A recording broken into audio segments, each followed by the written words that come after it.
Hi guys, welcome back to Mallu voice. സഹോദരന്റെ കൊലപാതകത്തിന് പ്രതികാരം വീട്ടാൻ ഇറ്റലിയിൽ നിന്നും തിരിച്ചെത്തുന്ന മാർക്കോയുടെ കഥയാണിത്. കഥയുടെ തുടക്കം ബോക്സിംഗ് കാണുന്നതിനായി വന്ന ആളുകളെ കാണിച്ചുകൊണ്ടാണ്. അവിടേക്ക് വിക്ടർ, വസീം എന്ന രണ്ട് കൂട്ടുകാരും വന്നിരിക്കുന്നു. വിക്ടർ കാഴ്ച നഷ്ടപ്പെട്ട വ്യക്തിയാണ്. വസീം അവിടെ നടക്കുന്ന കാര്യങ്ങൾ പറഞ്ഞു കൊടുക്കുന്നതുകൊണ്ടാണ് വിക്ടറിന് ബോക്സിംഗ് ആസ്വദിക്കാൻ പറ്റുന്നത്. ബോക്സിംഗ് ഒക്കെ കഴിഞ്ഞ് രണ്ടുപേരും വീട്ടിലേക്ക് പോവുകയാണ്. അപ്പോഴാണ് വസീമിന്റെ ഫോണിലേക്ക് ഒരു കോൾ വരുന്നത്.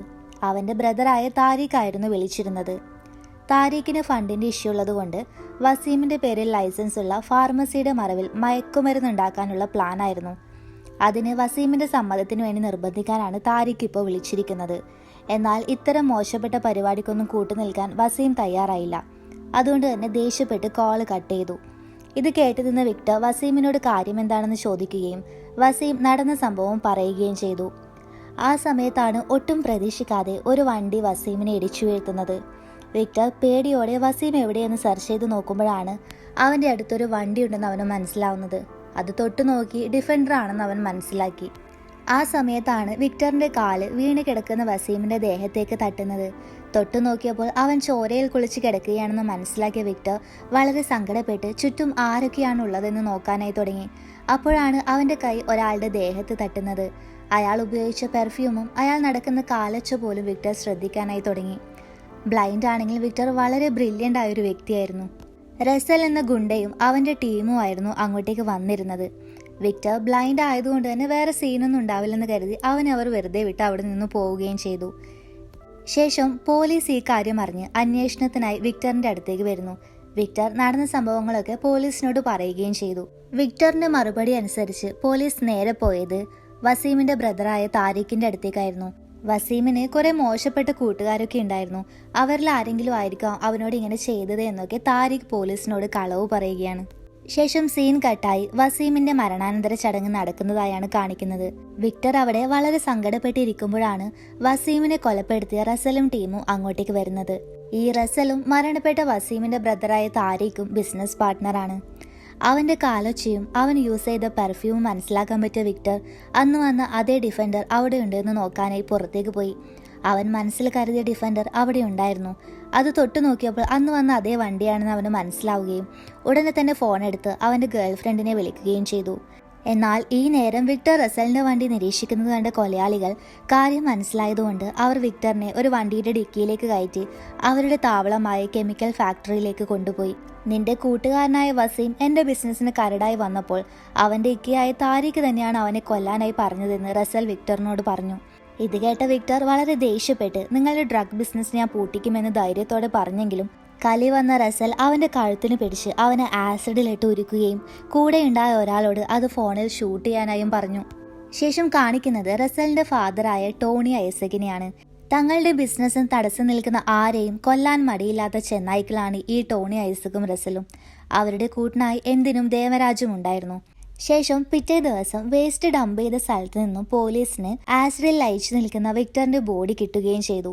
ഈ അവസ്ഥയിൽ ആദ്യം ബോഡി ഐഡന്റിഫൈ ചെയ്യാൻ ബുദ്ധിമുട്ടുണ്ടായിരുന്നെങ്കിലും വിക്ടറിന്റെ ഗേൾഫ്രണ്ട് വിക്ടറിന്റെ കോള് വന്നതിന് ശേഷം അവനെ കാണാത്തതിനാൽ മിസ്സിംഗ് കേസ് കൊടുത്തിരുന്നു. രണ്ടും കൂടി മാച്ച് ചെയ്തപ്പോൾ അത് വിക്ടറിന്റെ ബോഡി തന്നെയാണെന്ന് പോലീസ് മനസ്സിലാക്കുകയും ചെയ്തു. വസീമിന്റെ മരണത്തിന് ഏക സാക്ഷിയായതുകൊണ്ട് തന്നെ വസീമിനെ കൊന്നയാൾ തന്നെയാണ് വിക്ടറിനെയും കൊന്നതെന്ന് പോലീസിന് മനസ്സിലാവുകയും ചെയ്തു. ശേഷം വിക്ടറിന്റെ ഫാമിലിയെ പറ്റി പോലീസ് അന്വേഷിച്ചപ്പോഴാണ് സ്ഥലത്തെ പ്രമുഖ ബിസിനസ്സുകാരനും ഗുണ്ടാ നേതാവുമായ ജോർജിന്റെ വീട്ടിലെ പയ്യനാണ് വിക്ടർ എന്ന് മനസ്സിലായത്. ഈ നേരം വിക്ടറിന്റെ മരണമറിഞ്ഞ ജോർജ് ആണെങ്കിൽ ഇത് ചെയ്ത ആളുകളെ ചുട്ടുകൊല്ലാനുള്ള ദേഷ്യത്തിലായിരുന്നു. എന്നാൽ അതിലും അരിശത്തിൽ നിൽക്കുന്ന വേറൊരാൾ കൂടി ആ വീട്ടിലുണ്ടായിരുന്നു. വിക്ടറിനെ ഒരുപാട് സ്നേഹിച്ചിരുന്ന ഒരാൾ. ജോർജിന് ബിസിനസ്സാണ് വലുതെങ്കിൽ അവന്റെ കുടുംബമായിരുന്നു എല്ലാം. കുടുംബത്തിലെ ഒരാളെ തൊട്ടാൽ അവരെയൊക്കെ മൃഗീയമായി കൊല്ലാൻ ഒരു മടിയുമില്ലാത്ത വിക്ടറിന്റെ ബ്രദറായ മാർക്കോ. ജോർജ് മാർക്കോയെ നല്ല നടപ്പിനായി എൻഗേജ്മെന്റ് ഒക്കെ ചെയ്യിച്ച് ഇറ്റലിയിലേക്ക് കടത്തിയതായിരുന്നു. എന്നാൽ വിക്ടറിന്റെ മരണം അറിഞ്ഞ മാർക്കോ ഇറ്റലിയിൽ നിന്നിപ്പോൾ നാട്ടിലേക്ക് എത്തുന്നു. ആ സമയം അവന്റെ മരണാനന്തര ചടങ്ങുകൾ നടക്കുകയായിരുന്നു. അങ്ങോട്ടേക്ക് ഐസക്കും റസലും കൂടി വരുന്നു. ജോർജിന്റെ ബിസിനസ് പാർട്ട്ണർ കൂടിയാണ് ഈ ഐസക്. പള്ളിയിൽ വെച്ച് മരണാനന്തര ചടങ്ങുകൾ നടക്കുന്ന സമയം മാർക്കോ അങ്ങോട്ടേക്ക് വരികയും എല്ലാവരോടുമായി പറഞ്ഞു, എന്റെ വിക്ടറിനെ ഇല്ലാതാക്കിയത് ആരായാലും അവരെ ഞാൻ കണ്ടെത്തും. ചോര കൊണ്ട് ഞാൻ അവരെ കുളിപ്പിക്കും, തീ കൊണ്ട് പൊതിയും, മണ്ണുകൊണ്ട് മൂടുമെന്നും പറഞ്ഞു. ഇത് കേട്ട ഐസക്കിന് കുറച്ച് പേടിയൊക്കെ ആവുന്നുണ്ട്. അവന് മാർക്കോയെ പറ്റി നല്ല പോലെ അറിയാമായിരുന്നു. ഐസക് റസലിനോടും ദേവരാജിനോടും വളരെ ശ്രദ്ധിക്കാനായി പറഞ്ഞു. എടുത്തുചാടി ഓരോന്ന് ചെയ്തതിൽ അവർക്കിപ്പോൾ കുറ്റബോധമുണ്ടായിരുന്നു. മാർക്കോയോട് സംസാരിക്കുമ്പോൾ വായിൽ നിന്ന് വീഴുന്ന ഓരോ വാക്കുകൾ ശ്രദ്ധിക്കണം. അവർ ബുദ്ധിപരമായി മാർക്കോയുടെ കൂടെ നിന്ന് മാർക്കോയ്ക്ക് വേണ്ടി വിക്ടറിന്റെ കൊലയാളികളെ കണ്ടെത്താനുള്ള ശ്രമങ്ങളിൽ കൂടെ നിന്നു.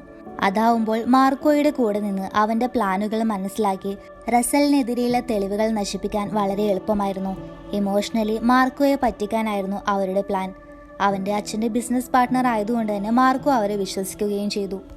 ശേഷം മാർക്കോ വസീമിന്റെയും വിക്ടറിന്റെയും മരണത്തിന്റെ കേസന്വേഷണത്തിന്റെ ഭാഗമായ പോലീസ് ഓഫീസറെ കാണാനായി പോവുകയും നടന്ന കാര്യങ്ങളെ പറ്റിയൊക്കെ ചോദിച്ചറിയുകയും ചെയ്തു. വസീമിന്റെയും വിക്ടറിന്റെയും മരണം തമ്മിൽ ബന്ധമുണ്ടെന്ന് മനസ്സിലായ മാർക്കോ നേരെ പോയത് വസീമിന്റെ ബ്രദറായ താരിഖിന്റെ അടുത്തേക്കായിരുന്നു. ഇത് മുൻകൂട്ടി മനസ്സിലാക്കിയ ഐസകും ടീമും നേരത്തെ താരിഖിനെ കണ്ട് ഭീഷണിപ്പെടുത്തുകയും മാർക്കോ വന്ന് ചോദിച്ചാൽ പറയാനുള്ള ഉത്തരങ്ങൾ പറഞ്ഞു പഠിപ്പിക്കുകയും ചെയ്തിരുന്നു. മാർക്കോ റസലിനെയും ദേവരാജിനെയും കൂട്ടി താരിഖിന്റെ അടുത്തേക്ക് വന്നു.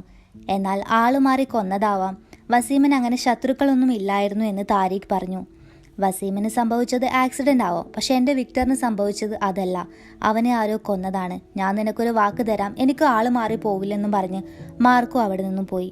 അങ്ങനെ മാർക്കോയും ജോർജും ഓരോ വഴി അന്വേഷണം നടത്തുമ്പോഴും ഐസകിന്റെ കുബുദ്ധി ഉപയോഗിച്ച് റസലും ദേവരാജും ആ പഴുതുകളൊക്കെ അടക്കുകയും ചെയ്തു.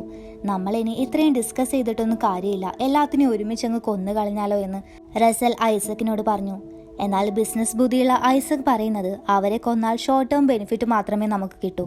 അവരെ തളർത്തണമെങ്കിൽ അവരുടെ കേരളത്തിൽ ഹോൾസെയിലായും റീറ്റെയിലായുമുള്ള എല്ലാ സ്വർണവും നമുക്ക് കൈക്കലാക്കണം. അതിനായി ഐസക് ഒരു പ്ലാനും കണ്ടുപിടിച്ചു. നാളെ കേരളത്തിലേക്ക് എത്തുന്ന 120 കിലോ സ്വർണം 30 കിലോ വീതമുള്ള 4 ഷെയറുകളാണ്.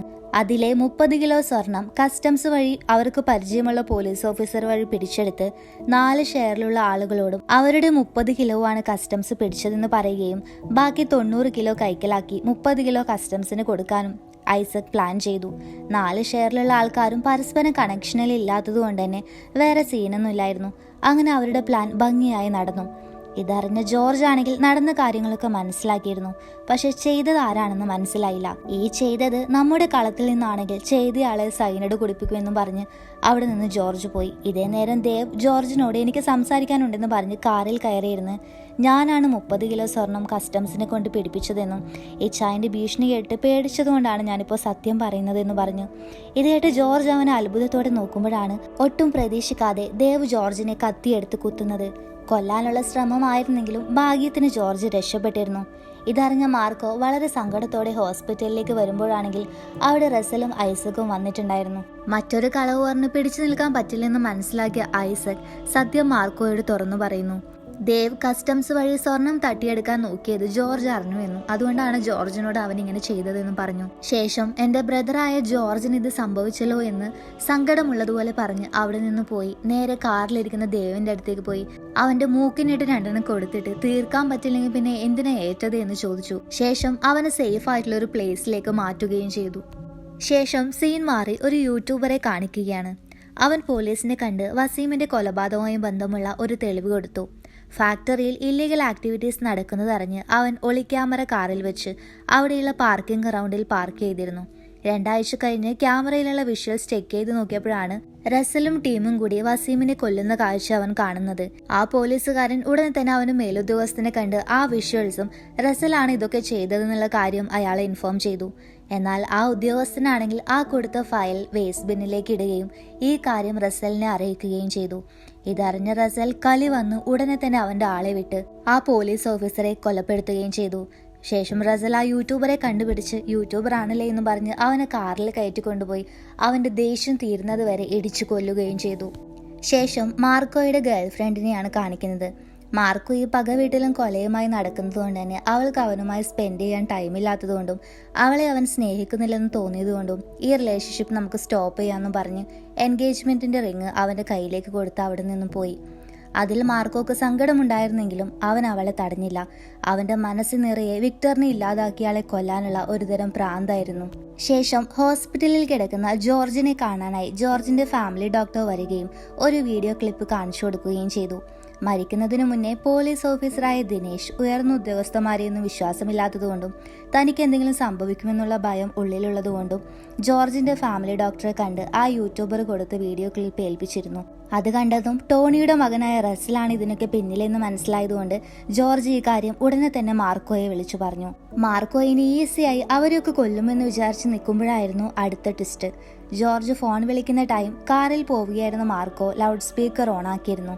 എന്നാൽ അവന്റെ കൂടെ അവന്റെ വണ്ടിയിൽ തൊട്ടടുത്തായി റസൽ ഇരിക്കുന്നുണ്ടായിരുന്നു. ഇത് കേട്ട മാർക്കോ റസലിനെ നോക്കുമ്പോഴേക്കും പുറകിലിരിക്കുന്ന ആൾ അവന്റെ കഴുത്ത് പിടിച്ച് ഞെരിക്കുകയും റസൽ ഇതേ സമയം വിക്ടറിനെ ആസിഡിൽ ഉരുക്കി കൊല്ലുന്ന വീഡിയോ മാർക്കോക്ക് കാണിച്ചു കൊടുക്കുകയും ചെയ്തു. അവർ പോകുന്ന വണ്ടിയുടെ പുറകെ റസലിന്റെ ടീമും ഉണ്ടായിരുന്നു. അവർ വളരെ ഈസിയായി മാർക്കോയുടെ കൈയും കാലും കെട്ടിയിട്ട് അവനെ കൊന്നു കുഴിച്ചിടാനുള്ള കുഴിയും ഉണ്ടാക്കി തുടങ്ങി. ഞാൻ കരുതിയ മാർക്കോ വലിയ പുലിയായിരുന്നു, ഇത് വെറും പൂച്ചയായി പോയല്ലോ എന്നും പറഞ്ഞ് റസൽ അവന്റെ ദേഹത്ത് കത്തിയെടുത്ത് കുത്തി. എന്നാൽ മാർക്കോയുടെ മുഖത്ത് ഭയം ഒന്നും കാണാത്തതിനാൽ കലി വന്ന റസൽ അവരുടെ കൂടെ ഉണ്ടായിരുന്ന മാർക്കോയുടെ ആളായ ഒരാളെ അതിക്രൂരമായി ഉപദ്രവിച്ചു. അത് കണ്ട ഉടനെ മാർക്കോ കെട്ടിയിട്ട കൈയും കാലും വെച്ച് തന്നെ ഫൈറ്റ് ചെയ്യുകയാണ്. വായ കൊണ്ട് ചെവിയൊക്കെ കടിച്ചു പറിച്ച് ഗുണ്ടകളെയൊക്കെ നേരിട്ടു. ശേഷം അവരുടെ കയ്യിലുണ്ടായിരുന്ന കത്തി ഉപയോഗിച്ച് മാർക്കോ കയ്യിലെയും കാലിലെയും കെട്ടു മുറിച്ചു മാറ്റുകയും എല്ലാവരെയും അരിഞ്ഞു വീഴ്ത്തുകയും ചെയ്തു. അവിടെ വെച്ചാണ് ഈ സിനിമയിലെ ഏറ്റവും ബ്രൂട്ടലായിട്ടുള്ള രംഗങ്ങൾ നടക്കുന്നത്. അവസാനമായി റസലിനെ കൊല്ലാൻ നോക്കുമ്പോഴായിരുന്നു വിക്ടറിന്റെ ജീവൻ ഇപ്പോഴും എന്റെ കയ്യിലുണ്ടെന്ന് റസൽ പറയുന്നത്. ഇതൊക്കെ ഐസക്കിന്റെ ഐഡിയ ആയിരുന്നു. വിക്ടറിന്റെ ഗേൾഫ്രണ്ട് ഇഷ പ്രഗ്നന്റ് ആണെന്ന് മനസ്സിലാക്കിയ ഐസക് അവളെ തട്ടിക്കൊണ്ടുപോയിരുന്നു. എന്നെങ്കിലും മാർക്കോ പിടിക്കപ്പെടുമെന്ന് ഉറപ്പുള്ളതിനാൽ അന്ന് രക്ഷപ്പെടുന്നതിനായി ഇഷയെ ഒരു ആയുധമായി അവൻ മാറ്റിവെച്ചിരുന്നു. ആ കുഞ്ഞു ജീവന് ഒന്നും സംഭവിക്കാതിരിക്കാനായി മാർക്കോ ഇപ്പോൾ അവരെ വെറുതെ വിട്ടു. ഈ കാര്യം പറഞ്ഞ് ജോർജും എന്ത് വില കൊടുത്തും അവളെയും കുഞ്ഞിനെയും രക്ഷിക്കാനായി മാർക്കോയോട് ആവശ്യപ്പെട്ടു. മാർക്കോ ഇതിനുശേഷം നേരെ പോകുന്നത് ദേവിനെ കണ്ടെത്താനായിരുന്നു. അവനെ കണ്ടെത്തി ഇഷ എവിടെയെന്ന് ചോദിച്ച് മനസ്സിലാക്കിയതിനു ശേഷം അവനെ അവിടെ വെച്ച് കൊല്ലുകയും ചെയ്തു. ഉടനെ തന്നെ ദേവ് പറഞ്ഞ ലൊക്കേഷനിലേക്ക് പോവുകയും അവിടെ ഉണ്ടായിരുന്ന ഗുണ്ടകളെയൊക്കെ നേരിടുകയും ചെയ്തു. അവസാനം മുകളിലേക്ക് എത്തിയ മാർക്കോ അവിടെ ഒരു പെൺകുട്ടിയെ കാണുന്നുണ്ടായിരുന്നു. എന്നാൽ അത് ഇഷയായിരുന്നില്ല. ഇഷയ്ക്ക് പകരം ഐസക് മറ്റൊരു പെണ്ണിനെയായിരുന്നു നിർത്തിയിരുന്നത്. ഇതേ നേരം ഐസക് ടോണി നല്ല സ്റ്റൈലായി അങ്ങോട്ടേക്ക് നടന്നു വന്ന് ഗുഡ് ജോബ് മാർക്കോ, പക്ഷെ നിനക്ക് ബുദ്ധിയില്ലെന്ന് എനിക്ക് ഇപ്പോഴാണ് മനസ്സിലായത്. ഇതുവരെ നീ വന്നത് ഞാൻ വരച്ച വരയിലൂടെയാണെന്നും ഇഷയെ വിട്ടുകൊടുക്കണമെങ്കിൽ അവരുടെ കുടുംബത്തിന്റെ മൊത്തം സ്വർണത്തിന്റെ ബിസിനസ്സും ഐസക്കിന്റെ പേരിലാക്കാനും ആവശ്യപ്പെട്ടു. ഇനിയും നീ അതിബുദ്ധി കാണിക്കാനാണ് പ്ലാനെങ്കിൽ 2 ജീവനും ഞാൻ ഇല്ലാതാക്കുമെന്നും എഗ്രിമെന്റുമായി റസലിന്റെ അടുത്തേക്ക് പോവാനും പറഞ്ഞു. അങ്ങനെ മാർക്കോ ഒരു പെട്ടിയുമായി റസലിന്റെ അടുത്തേക്ക് പോയി. ഇതേ സമയം റസൽ ആണെങ്കിൽ മാർക്കോയെ വെയിറ്റ് ചെയ്ത് നിൽക്കുമായിരുന്നു. വിജയിച്ചു എന്നുള്ള ഭാവത്തോടെ വളരെ സന്തോഷത്തോടെ ആ പെട്ടി തുറന്നു നോക്കിയപ്പോൾ റസൽ തന്നെ ഒന്ന് ഞെട്ടിപ്പോയി. അതിനുള്ളിൽ അവന്റെ ഫാദറായ ഐസക്കിന്റെ കൈയായിരുന്നു. ഇത് കണ്ട റസൽ ആണെങ്കിൽ അലറാനായി തുടങ്ങി. അപ്പം മാർക്കോ പറയുന്നു, നീ കിടന്ന് പെടക്കാതെടാ, നിന്റെ അപ്പന്റെ കൈവെട്ടി മാറ്റിയിട്ട് ആകെ 5 മിനിറ്റേ ആയിട്ടുള്ളൂ. അയാൾ ചോര വാർന്ന് മരിക്കണ്ടെങ്കിൽ പെട്ടെന്ന് തന്നെ ഹോസ്പിറ്റലിൽ കൊണ്ടുപോകാൻ നോക്ക്. ഈഷ സേഫായിട്ട് എന്റെ വണ്ടിയിൽ വന്ന് കയറുമ്പോൾ നിന്റെ അപ്പനുള്ള ലൊക്കേഷൻ ഞാൻ അയച്ചു തരാമെന്ന് പറഞ്ഞു. വേറെ വഴിയില്ലെന്ന് മനസ്സിലാക്കിയ റസൽ ഇഷയെ മാർക്കോയുടെ അടുത്തേക്ക് വിടുന്നു.